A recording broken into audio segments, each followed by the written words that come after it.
All right, now let's welcome in Bernard Zapor, a former special agent at the Bureau of Tobacco, Firearms, and Explosives, and Pat Brosnan, retired NYPD detective. Gentlemen, welcome to you both today. Bernard, I want to start with you. We do know that the police quickly revealed the shooter legally purchased the guns used in this attack. What other pieces of the puzzle are they trying to put together, and what are the next steps for law enforcement?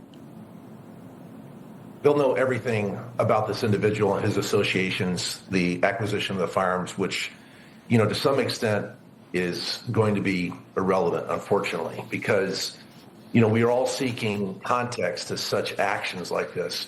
But if you take the veneer off of these active shooters, I don't care if they're professing hate of Islam, Christians, children's, whatever it is, they're really the same person.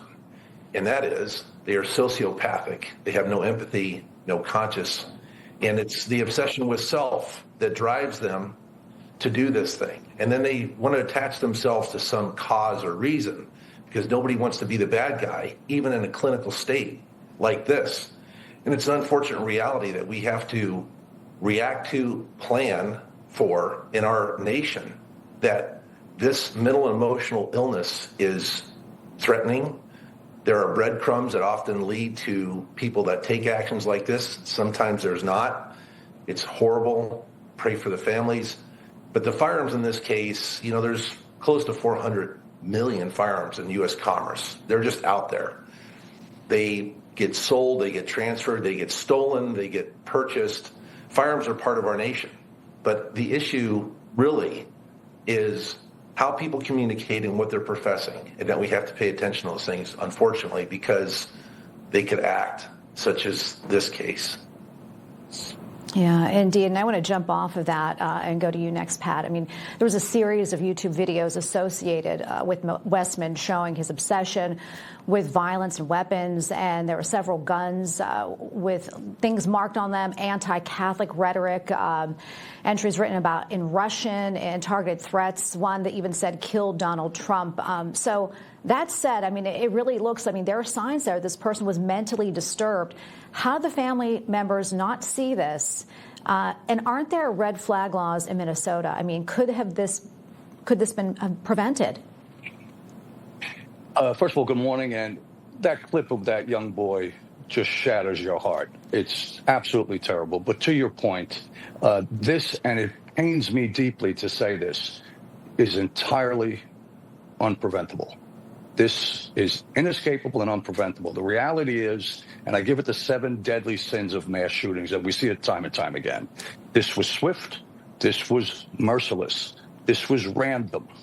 This was secretive. He trapped his evil plans in his own sick mind. Never articulated them to, as we know now at this time of the investigation, as it relates to material facts. And also the math favored him, meaning that the distance from where he parked his vehicle in the parking lot at Annunciation to where the stained glass windows were, where he unleashed hell in that church, took only seconds. He had the math in his favor, mercilessness, and speed. An attack this quick, this random, cannot be mitigated.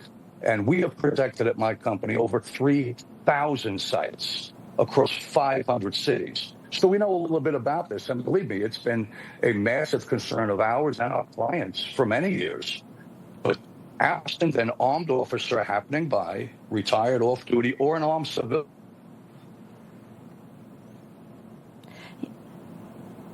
Yeah, and I want to jump off of that. We lost Pat. We're going to try to get him back. But Bernard, I'm going to go to you on this. It seems as if the children were more or less sitting ducks here, right? The children, everybody attending Mass. Going forward, what can be done at schools and churches to protect them from events happening like this again? This is a double vulnerability, being a school and a church, because when we attend a place of worship, oftentimes we're sitting there physically, but we're separated from ourselves because that's the purpose. That's why we're there. And then a school, of course, is children are compliant. They're together in groups, and it's a jewelry box of humanity. We need to protect it as such. And it takes some very hard decisions because it's really almost an un-American thing that we have to fortify locations and have that. But in reality, the expectation is when we gather our children, so vulnerable, when we gather in large groups and that we have the resources with really one sole purpose, and that's to counter this. In this particular case, let's say that they had somebody that was armed for the purposes of defeating an active assailant.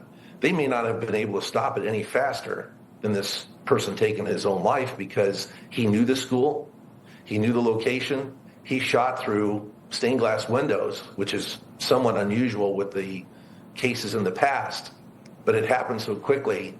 Even with that, of course, you're trying to defeat the 4-minute rule, which is what law enforcement response time is in a metropolitan city.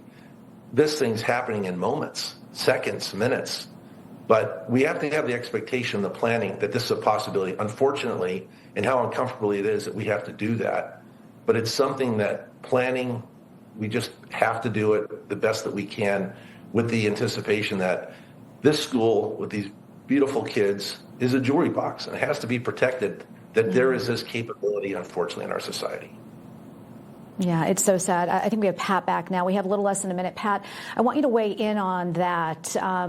Could this have been prevented? What can be done to stop this going forward?